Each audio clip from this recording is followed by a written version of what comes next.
Familiar with the term sixpence none the richer because there's this cheesy teenage romantic comedy when I grew up, and a band called Sixpence None the Richer played the soundtrack in that movie, and they had this really cheesy song called Kiss Me. So all I knew about the term sixpence none the richer was this song Kiss Me.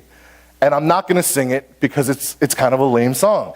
But the deeper I dove into this, what C.S. Lewis was referencing was, there is nothing you can do and nothing you can offer God that isn't already His.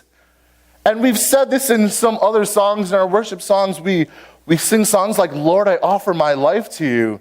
And we say, what can I give that you haven't given? What do I have that isn't already yours? And we say, all we possess are these lives we're living, so that's what I'll give to you. Lord, I offer my life to you. And even with that, I think we've actually downplayed the truth. We say, okay, God, at this point, I'll give you my life. And God says, give me your life. Your life was already mine anyway. I'll take it if I want it. That may seem funny, but it's pretty true. And if I could explain sixpence none the richer a little bit more, think about what it's like if you're a parent or if you're a kid. Think about what it's like when a child gives you a gift. If you're a parent, what is it like when your kid gives you a gift? If we're going to be honest, your kid is giving you a gift with your money.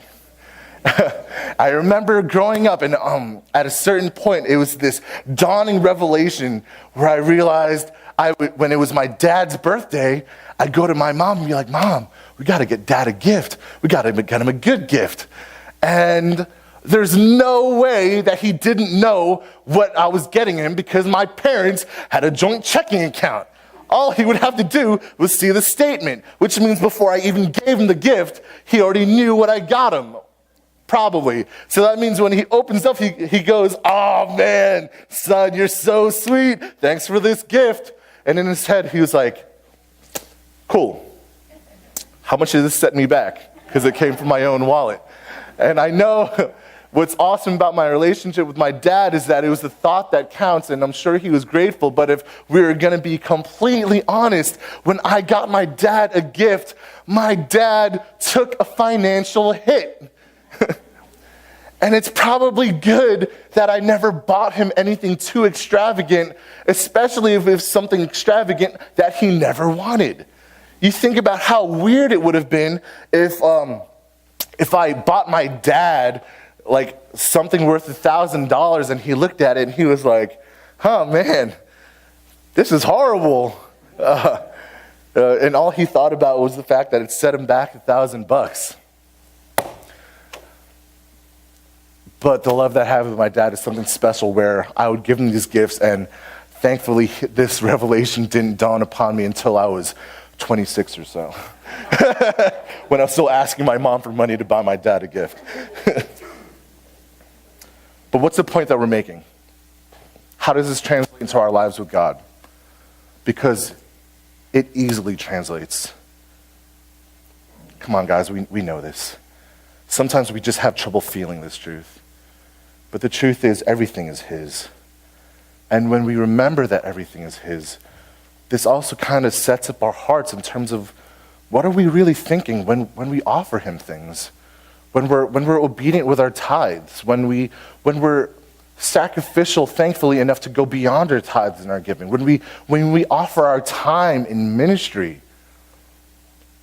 let it be out of the joy in your heart. Let it be because you've experienced the intimacy and peace with God that comes with obedience.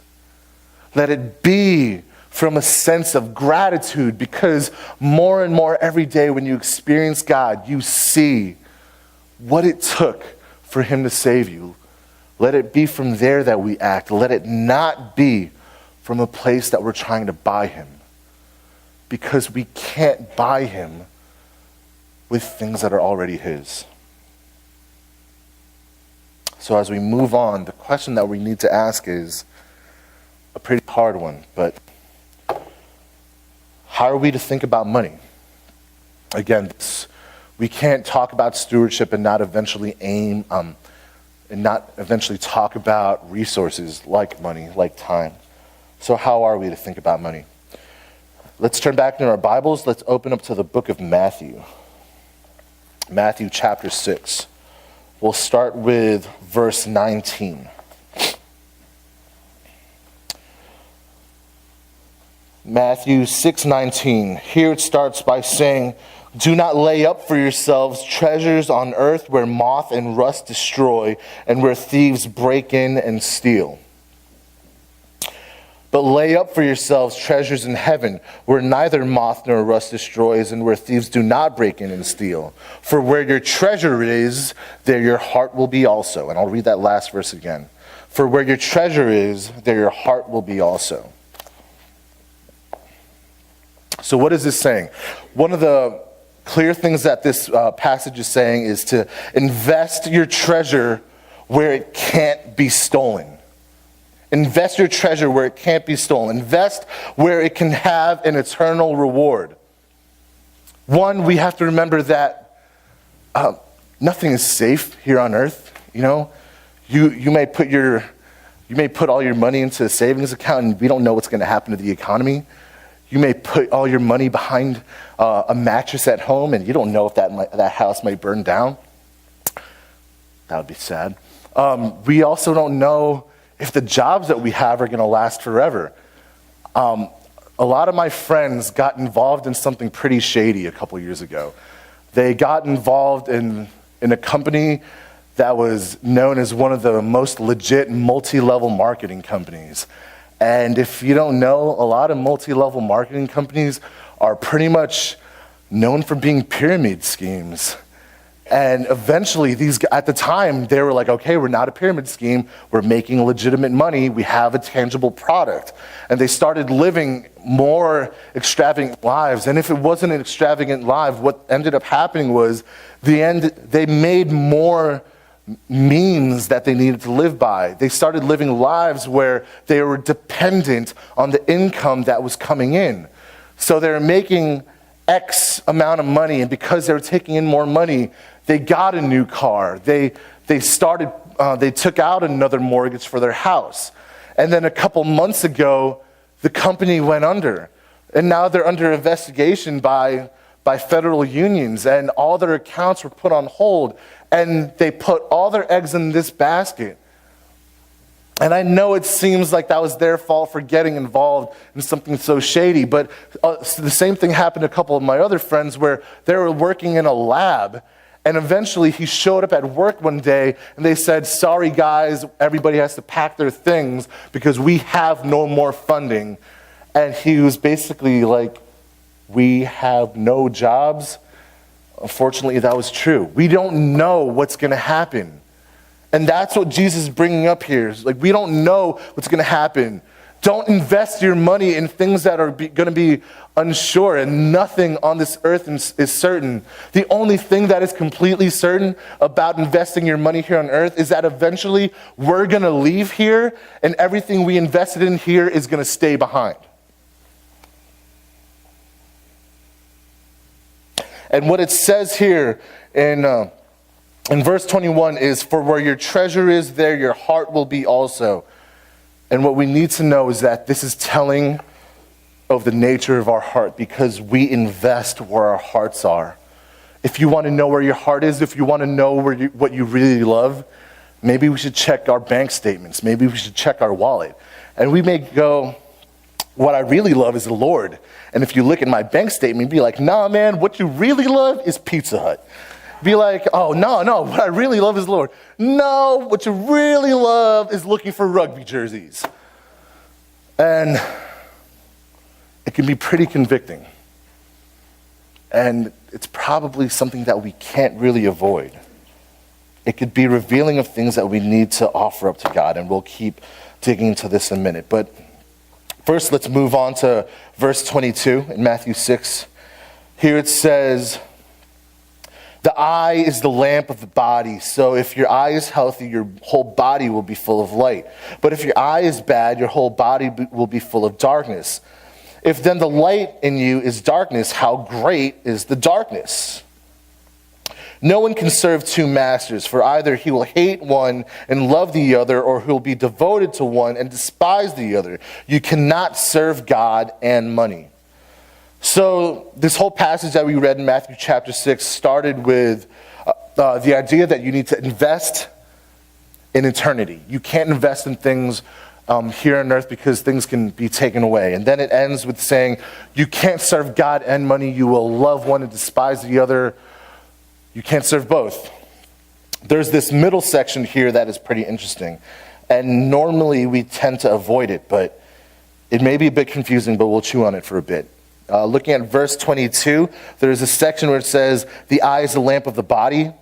And if your eye is healthy, your whole body will be full of light. If your eye is bad, your whole body will be full of darkness. If then the light in you is darkness, how great is the darkness? So what we're looking at here is what Jesus is saying is how you see reality. How you see reality equates to the level of darkness that you walk in. I'll say that again. How you see reality directly equates to the level of darkness that you walk in. If we could flesh this out a bit, I think I could explain this by talking about a friend of mine. I have a friend who is this pro bodybuilder now, or he recently was a pro bodybuilder, and now we hang out because he wants to try powerlifting. When he was a kid, he pretty much only knew himself as a fat kid. And there was no light way of me saying that dude was fat. And I can say that because I'm pretty hefty. And I recently found out that this friend of mine actually went to a private school, and he was classmates with my cousin. And when I asked my cousin if they knew each other, he was like, oh man, we are best friends. And so eventually I went back to this guy that I work out with, and I was like, hey man, do you know my cousin? He's like, what's your cousin's name? And I tell him his name, and he takes his dumbbells, he's like, yes! He slams on the floor. I mean, that made no sound when I did that just now, but if you heard it, like the whole gym rang. So he slams this way, he was like, yes, of course I remember him. And I'm like, whoa, what just happened? And he was like, okay, so he's like, you know how I was pretty hefty when I was a little kid? So he was my best friend. And in third grade, for some reason, he raises his hand and he goes, let's pretend that the teacher's name was Miss Marsden. He goes, Miss Marsden, is it okay if my best friend is super fat? And then my friend was like, bro, are you kidding me? Did you just call me fat in front of the whole class? Because everybody laughed at me just now. And so it was this beginning of having this large chip on his shoulder. And he told me when he started like bodybuilding and getting really super shredded, he would always go back to these moments where he was chubby and people noted that he was chubby. And it shaped him. And he said it got really unhealthy because down the line, he was losing more and more weight. He even got this his pro card in a bodybuilding federation, but he would still look in a mirror and he could only see the fat kid. And it would change the way he walked because he would see that, and every time he ate, he felt guilty because he goes, I'm always going to be fat because I eat like this. Let me go to the gym for 12 hours straight, and I'm not going to eat for the next 3 days. And at one point, he got so sick, he was almost going to go to the hospital. And this story could also sound familiar. I might age a couple people here a little bit, and I don't mean to age some of you, but if anybody here is a fan of the Carpenters, you want to raise your hand real quick? Some of you guys are lying. George, thank you very much for being a brave soul. I know the Carpenters because my parents were fans of the Carpenters. They had a couple good songs that I particularly like We've Only Just Begun, like Close to You. Those are some good songs. But if we know who Karen Carpenter is, we know that she had a serious struggle with anorexia. In fact, she noted that every time she looked in the mirror, she only saw the fat girl that she saw. And she became bone thin, but she could not help but see that person in the mirror.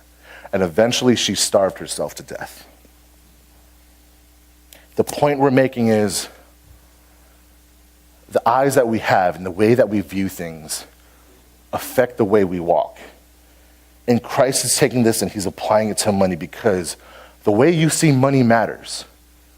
If you see money in a perverse way, it'll own you. It'll drive you. You'll become a slave to it, where everything you do will revolve around getting more of it, either because you feel you are entitled to more or because you need more to survive. But what Jesus is saying, that's never what money really was. Money is a gift, but do not pervert it to be more than it is. We'll close this pretty simply. I don't want to drag this out too much more. So what Jesus said was, store your treasures in heaven. 1. 2, one of the big things that we see in Scripture is that when it comes to making money, it has to be in an honest way.